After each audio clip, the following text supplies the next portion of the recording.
안녕하세요. 이향아입니다. 오늘은 8번째, 제목이 이만하면 됐습니다입니다. 아버지와 갑자기 사별한 후 고생이 무엇인지 알게 되었지만 저는 가난이 두렵지 않았고 부자가 부럽지도 않았습니다. 아마 우리 어머니를 닮아서 그런가 봅니다. 제게 장가를 들고 싶은 청년이 어머니께 인사를 하겠다고 찾아왔을 때 어머니는 그가 지금 무엇을 하는 사람인가, 장가를 들면 아내를 먹여 살릴 만한 벌이는 하고 있는가, 이런 것은 문제 삼지 않았으며 아직 군대에도 입대하지 않았는데 앞으로 어찌할 것인가를 전혀 걱정하지 않으셨습니다. 어머니는 그런 외부적인 조건보다도 심지를 들여다보고 계신 것 같았습니다. 더구나 그가 젊어서 홀로 된 가난한 어머니의 외아들이라는 걸 아시면서도 왜 하필 그런 남자를 선택했는지 저를 나무라지 않으셨습니다. 그와는 경동교회에서 실시하는 강원용 목사님의 대학생을 위한 신앙강좌를 수강하면서 가까워졌습니다. 그는 아직 기독교인이 아니었고 집안에도 기독교인이 전혀 없었습니다. 저는 그가 처음 프로포즈를 하던 날 기독교인이 되어줄 것을 첫째의 조건으로 내걸었습니다. 그는 마치 준비라도 하고 있었다는 듯 순순히 따라주었습니다. 입대를 하고 제대를 하고 무직자라는 말을 듣지 않으려고 서둘러 취직하고 결혼에 이르기까지 정신없는 세월을 보냈을 것입니다. 우리 결혼식은 신랑이 출석하던 서울 도남동의 신암교회에서 정용철 목사님께서 주례를 맡아주셨습니다. 온양온천 신혼여행에서 시댁으로 돌아오던 날 저는 그 마을이 얼마나 오랜 세월 샤머니즘으로 길들여져 있는지를 알 수 있었습니다. 새 신부를 맞아들이는 절차의 복잡함과 그 형식의 까다로움이 저로 하여금 그런 추측을 하게 했습니다. 그렇지만 저는 새 신부답게 순종하였고 이해하려고 하였습니다. 시어머님은 때때로 누적된 당신의 한과 노여움 때문에 불편해하기도 하셨습니다. 그러나 속마음은 여리고 인정에 넘치셨습니다. 제가 결혼할 때의 나이 28살에 남편을 잃으신 분입니다. 시아버님은 해난 사고로 돌아가셨다는데 시신도 찾지 못했다고 했습니다. 시어머님은 남은 사남매를 데리고 한때는 정신을 잃으셨다는 말도 들었습니다. 저는 시어머님을 뵐 때마다 끝없는 연민을 느끼곤 했습니다. 그래서 다음과 같은 시를 썼습니다. 제목은 사향인데 생각할 사와 향은 시골 향자입니다. 남도 땅 모래촌에 시어머님 사신다. 더 못 가는 땅의 끝 이 세상 절정. 바다 귀신 모두 불러 내통하고 사신다. 손을 저 모래밭에 별 훑어내리고 푸른 바다 발을 뻗어 사귀면서 사신다. 아들아 며느라 모래촌에 불 지르고 떠나가는 바람아 시어머님 신고 가는 고무신 코에 세월이 돌아다 보며 사가 내린다. 목구름도 흥얼대며 사가 내린다. 이와 같은 시입니다.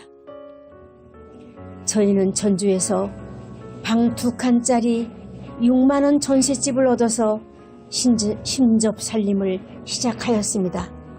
부뚜막은 시멘트도 바르지 않은 흙부뚜막 그대로였고 외풍이 심했습니다. 상수도도 하수도도 없었으므로 펌프로 물을 길어다가 썼고 설거지 물은 밖으로 나가서 버려야 했습니다. 건넌방 책장 옆에는 현대문학만 쓰러질 것처럼 쌓여 있었고 이불은 이불장 대신 벽장 속에 제곡제곡 개어 넣었습니다. 그런 집으로 친구들을 초대하여 신혼 집들이를 한 것은 철없는 짓이었을까, 용감한 짓이었을까. 제가 아무런 부끄러움을 느끼지 않았으므로 제 친구들의 마음도 모두 유쾌했을 것입니다. 남편은 전주 신흥고등학교, 저는 기전여자고등학교에서 근무하였는데 두 학교 모두 미국 남장로교 선교회에서 설립한 미션 학교로 인접해 있었습니다. 남편은 아침 일찍 일어나 삼천리 자전거를 반짝반짝 빛나게 닦았습니다. 그 자전거를 함께 타고 출근했지만 학생들 눈이 두려워 끝까지 가지 않고 저는 멀찍이서 내려서 걸었습니다. 우리는 현재에 대해서도 앞날에 대해서도 두려워하지 않았습니다. 전능하신 하나님을 믿기 때문이며 제 꿈을 믿고 젊음을 믿었기 때문입니다. 우리는 새 아이들을 낳고 결혼 5년 만에 전주를 떠나왔습니다. 전주가 주는 평화와 안정에 빠지지 않으려고 안간힘을 하면서 젊은 에너지와 욕망을 발산해야 한다는 명목으로 전쟁터와 같은 서울로 다시 옮겨왔던 것입니다. 남편이 먼저 사립학교 교사 채용시험에 응시하여 경성고등학교로 전근을 하였고 저는 이듬해 서울시 교육청에서 시행하는 공립학교 교사 선발시험에 응시하여 공립학교로 옮겨왔습니다. 제가 지금도 가장 그리워하는 것은 그 시절의 제 젊음과 도전의 용기입니다. 비천득시 수필 구원의 여상 중에서 제가 특별히 좋아하는 구절이 있습니다. 그는 화려한 것을 좋아하지만 가난한 것을 무서워하지 아니합니다. 그는 파이어플레이스에 통장작을 못 피울 경우에는 질화로에 숯불을 피워놓습니다. 이 두 줄입니다. 없으면 없는 대로 살면 되는 것, 벽난로에 장작불을 피울 수 없으면 화롯불로 대신하면 되는 것입니다.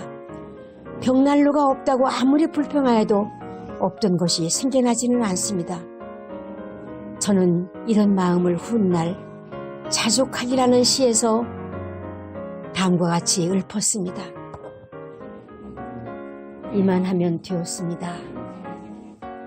아름다운 날씨에 하늘빛을 즐기고 바삐바삐 뛰어다닐 두 다리도 성합니다. 저녁이면 돌아갈 집이 있고 돌아가서 먹을 저녁밥도 있습니다. 기다릴 가족이 있고 머리 숙여 간구할 소원도 있으며 소원을 들어달라는 속 깊은 눈물 없는 것 없습니다.